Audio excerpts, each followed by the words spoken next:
नमस्कार, आप देख रहे हैं ब्रेकिंग बिहार। महाराष्ट्र और झारखंड के विधानसभा चुनाव की घोषणा चुनाव आयोग कर सकता है और माना जा रहा है कि 4 सीटों पर जो बिहार में विधानसभा के उपचुनाव होने वाले हैं, इसकी भी घोषणा हो सकती है। क्या कुछ हो सकता है, जानेंगे। हमारे साथ बिहार के राजनीतिक विश्लेषक सुमन जी हैं। सुमन जी, आज माना जा रहा है कि 3:30 बजे चुनाव आयोग चुनाव की घोषणा कर सकता है तारीखों की। जी बिल्कुल, आज निर्वाचन आयोग महाराष्ट्र, झारखंड और उसके साथ साथ तकरीबन 1 दर्जन राज्यों की विधानसभा सीटों पर उपचुनाव की घोषणा करने वाला है। महाराष्ट्र और झारखंड, जैसा कि सभी लोगों को मालूम था कि नवंबर और जनवरी में उसका कार्यकाल पूरा हो रहा है और महाराष्ट्र की 288 सीट, झारखंड की 81 सीट, इन दोनों जगहों पर दुर्गा पूजा के बाद से ही सुगबुगाहट चालू हो गई थी और ये बात तय हो गई थी कि निर्वाचन आयोग किसी भी दिन घोषणा कर सकता है। और आज जो ये घोषणा होगी, इसके साथ साथ आपके बिहार के 4 विधानसभा सीटों पे उपचुनाव की भी निर्वाचन आयोग घोषणा करने वाला है। हम अपने दर्शकों को बता दें कि वो 4 सीटें कौन है। वो 4 सीटें हैं इमामगंज, बेलागंज, तरारी और रामगढ़। देखिए, इन 3 सीटों पर सीधी तौर से आरजेडी का और माले का कब्जा है। आरजेडी के अधिकार क्षेत्र में बेलागंज है, रामगढ़ है, माले के कब्जे में तरारी सीट है और जीतन राम मांझी, हम पार्टी के नेता जो केंद्रीय मंत्री बन गए हैं, वो इमामगंज सीट से जीतकर आए थे। अब देखने वाली बात होगी कि जिस प्रकार से हम लोग लगातार अपने पिछले मीटिंग में भी हम लोगों ने बोला था, कई नेताओं से बातचीत के दरमियान भी बोला था कि दशहरा पूजा के बाद पूरा का पूरा बिहार इलेक्शन मोड में जाने वाला है। जैसा कि हमारे सभी दर्शकों को पता होगा कि अगले साल नवंबर दिसंबर में ही बिहार विधानसभा के चुनाव भी होने वाले हैं और जिस प्रकार से 4 सीटों के उपचुनाव होने वाला है, तो दशहरा पूजा के बाद से अब लगातार राजनीतिक गतिविधियां हर पार्टी अपना बढ़ाते जाएगी। और सबसे बड़ा चीज देखिए, हालांकि आरजेडी, माले और हम ही इस सीट पर लड़ने वाला है, लेकिन जिस प्रकार से 2 अक्टूबर को प्रशांत किशोर ने जन सुराज पार्टी की घोषणा की और उन्होंने मंच से ऐलान किया कि हम चारों सीटों के उपचुनाव में खड़ा होंगे, तो ये प्रशांत किशोर का भी एक तरीके का टेस्ट होगा। जनता ये समझेगी कि प्रशांत किशोर कितने मजबूत हैं। क्या वो इन चारों विधानसभा सीट में से किसी एक सीट पर विजय प्राप्त करते हैं या सिर्फ उनकी भूमिका वोट कटवा की रहेगी।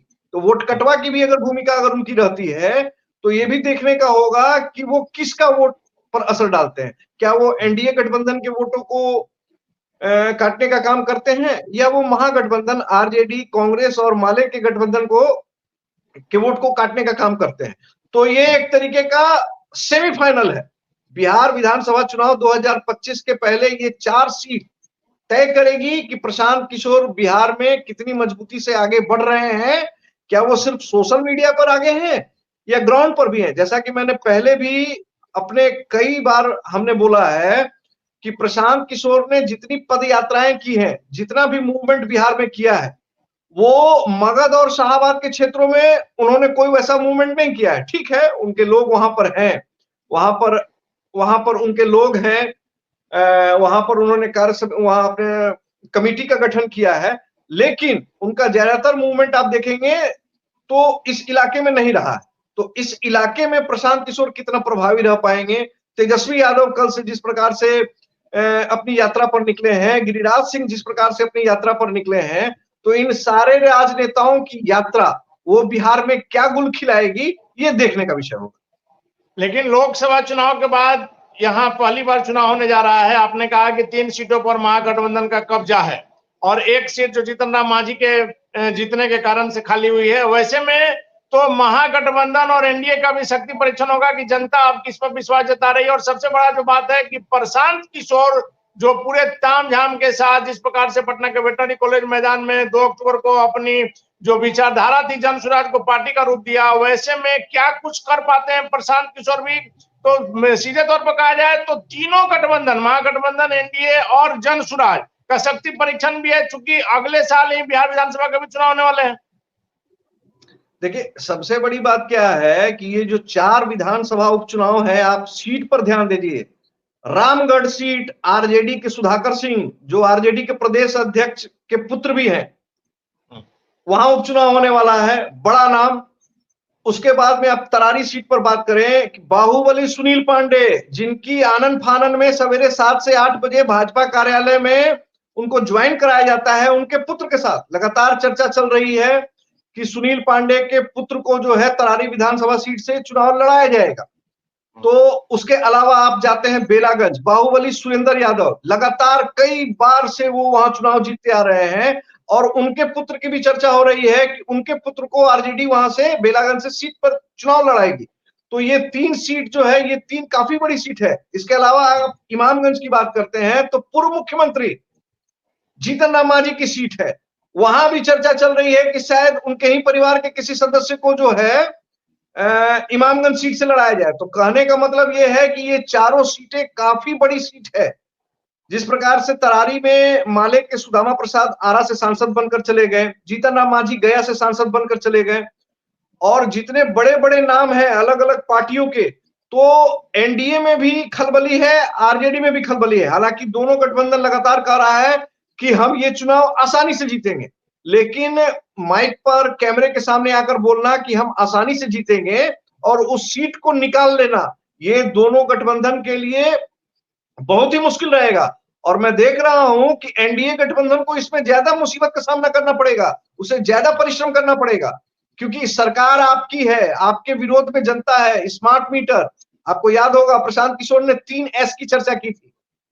जिस प्रकार से स्मार्ट मीटर, शराबबंदी और बाकी सारी चीजों को लेकर जनमानस में सरकार के प्रति गुस्सा है, वो गुस्सा अगर ये चारों शराबबंदी सर्वे और स्मार्ट मीटर, जी जमीन सर्वे, तो वही कह रहा हूं कि जिस प्रकार से आम जनता में इन चीजों को लेकर गुस्सा है, अगर वो गुस्सा मतपत्र पर, बैलेट बॉक्स पर जो है अगर दिख गया और ईवीएम का बटन गलत दब गया, जो एनडीए के पक्ष में नहीं होगा, तो एनडीए को भी आत्मचिंतन करना पड़ेगा कि हमारी कार्यशैली में, हमारी स्ट्रेटजी में कहां क्या कमी रह गई है। क्योंकि देखिए, उपचुनाव में अधिकांश समय देखा जाता है कि सत्तारूढ़ दल को मुंह की खानी पड़ती है।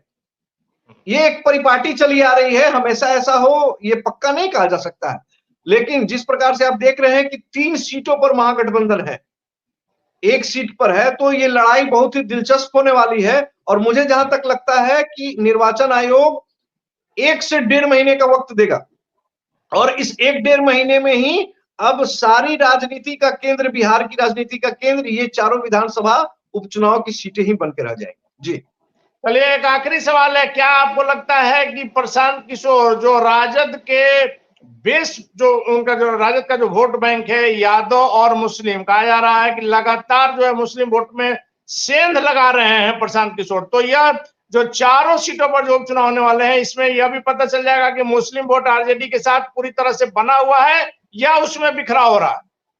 देखिए, प्रशांत किशोर जी ने पार्टी बनाया, उसके अगले ही दिन उनकी पार्टी के एक मुस्लिम नेता अवैध संबर ने उनकी पार्टी को छोड़ दिया।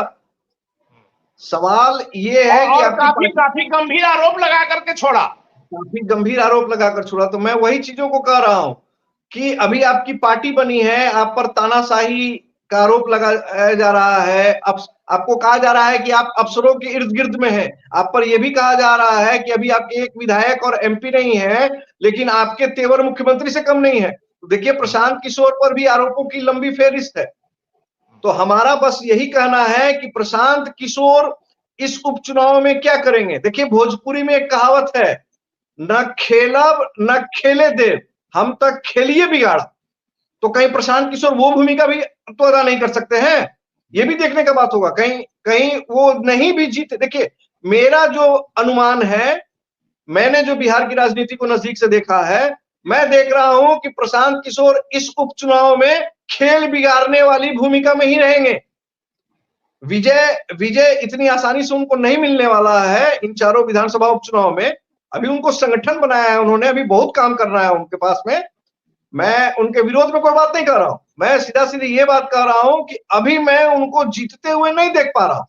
जीत जाए अच्छी बात है, लेकिन जिस प्रकार से जो महागठबंधन का और एनडीए का जो जनाधार है, वहां पर महागठबंधन और एनडीए के ही बीच में ही जीत होगी, जाहिर सी बात है। प्रशांत किशोर खेला बिगाड़ने की ही भूमिका अदा करेंगे। जी चलिए, तो प्रशांत किशोर खेला बिगाड़ सकते हैं। जिस प्रकार से आज चुनाव की घोषणा हो सकती है, महाराष्ट्र से लेकर के झारखंड में और बिहार विधानसभा के 4 सीटों पर जो चुनाव होने वाले हैं, वैसे में जो 4 सीटों के परिणाम आएंगे बिहार में, कहा जाता है कि बिहार में राजनीति अगर आपको देखनी है, यहाँ का बच्चा बच्चा राजनीति से प्रेरित है और चाय पान की दुकानों पर दिन भर राजनीति की ही चर्चा होती है। सबसे ज्यादा अगर राजनीति का नशा, राजनीति की बात जो है वो अगर कहीं है तो वो सिर्फ बिहार में है। वैसे में जब बिहार में 4 सीटों पर उपचुनाव होते हैं, किसकी कितनी ताकत है, प्रशांत किशोर जब से पार्टी बनाए हैं क्या कुछ असर डालते हैं, इन तमाम बातों पर बिहार की राजनीति आगे 2025 का जो बिहार विधानसभा का चुनाव है उसको काफी कुछ निर्भर करेगा। फिलहाल आप बने रहे